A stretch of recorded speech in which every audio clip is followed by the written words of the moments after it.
Hey, what's up guys, TechTine here and I am back again with a brand new video.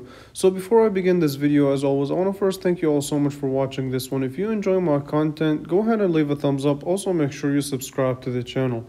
So the Galaxy S21 FE 5G has been out for, I want to say 2 months now. And I'm finally getting my hands on it, so I want to take a look at what the budget flagship Samsung phone is looking like. And yeah, with that being said, let's go ahead and get started. We're gonna unbox it and I'm gonna do a kind of a mini review. But let's talk about this box first of all. One, this is a freaking nice box, I gotta say. I like these little shapes that Samsung has on the outside of the box. I think it gives it a really nice look. And of course you have your S badge on the front. And the 21 is kind of hidden, so you have to shine it at a light and put it out as an angle so you guys can see it. But it looks pretty cool nonetheless. So let's go ahead and unbox it.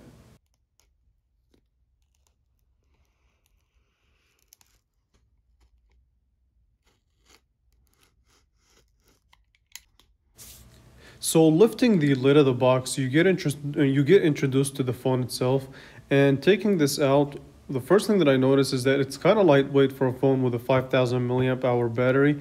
So let's put that to the side real quick. And in the contents of the box, you really get nothing more than just paperwork, your SIM removal tool, so that can come in handy. And the other thing that you do get within this little packet is your USB-C to USB-C cable. So no wall plug. I understand the frustration, but this is just the move for the new year. So let's keep it at that.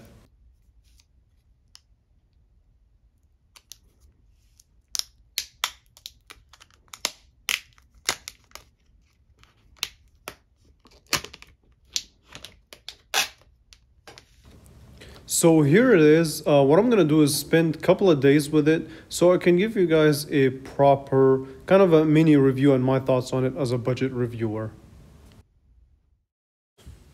Okay, so I've spent a couple of days with it, so now I can comfortably give you guys kind of a mini review, and we're going to start and talk about this design. So this is kind of a familiar Samsung design. The only downside that it has, which is kind of an upside, is that it is made out of plastic all the way around, and that is to keep the costs down. So that's the upside. Downside, kind of a plastic design. The upside is that cost is down. Now on the bottom of the phone, you do have your USB-C port, a microphone, your SIM tool, as well as your speaker on the bottom. And you also do have a couple of antennas here and there. Now, this phone does support 5G ultra capacity, and you do have kind of the indentation to the fact that it does support 5G on the right hand side. So this is an additional antenna to provide for a better signal. So that's definitely a thumbs up for a phone that you can probably get for around $599. And yeah, definitely a good thing to have on a smartphone in 2022. On the top, you also have a microphone. So really on the right hand side, you also have your power button as well as your volume up and down. And one thing that I gotta say about these real quick is that these are really clicky, tactile. Yeah, they're made out of plastic, but they're definitely quality buttons, and Samsung didn't skimp on quality. Okay. So the back also houses your triple camera setup with your LED flash. So there is kind of a bump in the camera, so it does protrude quite. And it's such a really good camera system, which I will discuss in a little bit. But here are the basic specs. So you have a main sensor at 16 megapixel. You also have a wide angle sensor and a telephoto sensor. And like I said, the camera will be discussed in a little bit, but I can tell you right now that this is such a good camera. Okay. Overall, though, this is it's a good design, right? It's a familiar design, and I know it's made out of plastic, which some people might put out like, hey, I'm paying like $599 for this phone. Why is it made out of plastic? It still is such a really good phone. And here's also why.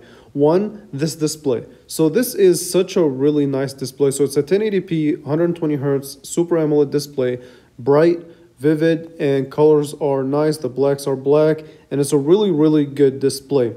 Now, in addition to having this nice display, it also has flagship specs. So it has the Snapdragon 888 chip processor, and also supports fast charging, 5,000 milliamp hour battery, 6 gigabytes of RAM. So the whole deal. And the front also has this kind of hole punch camera So the bezels are really minimalistic and just is okay. If you kind of they cheaped out on design in a way because it is made out of plastic, but they made up for it in other categories. And speaking of this front facing camera, let's now discuss the camera quality as a whole. So here's what I have to say about this camera. This shoots some really good pictures. Now, does it compete with the iPhone 13, 13 Pros and 13 Pro Maxes? Does it compete with the new S22 Ultra or the S22? Yes and no, right? So it's getting harder and harder to tell the difference between last year's flagship and this year's flagship, just because that's how good the cameras are in smartphone nowadays. And the ability to have wide angle, standard lens, and a telephoto lens all in one is really nice to have. Now, some people will argue like, hey, I can find cheaper phones that have the same amount of cameras that do the same thing. Yes, you can, but you have to look at it from a reliability perspective. Now, overall, here's my thoughts on this device. Definitely a thumbs up device. If you have the money to spend on it, I would definitely take the step. I really like it. I am also doing comparisons on it between. So I'm also doing comparisons between this phone and the A32 5G, the A52, and the newly released A53, so stay tuned for that. So with that being said, I want to thank you all so much for watching, and I will catch you guys in the next video. Thank you for watching.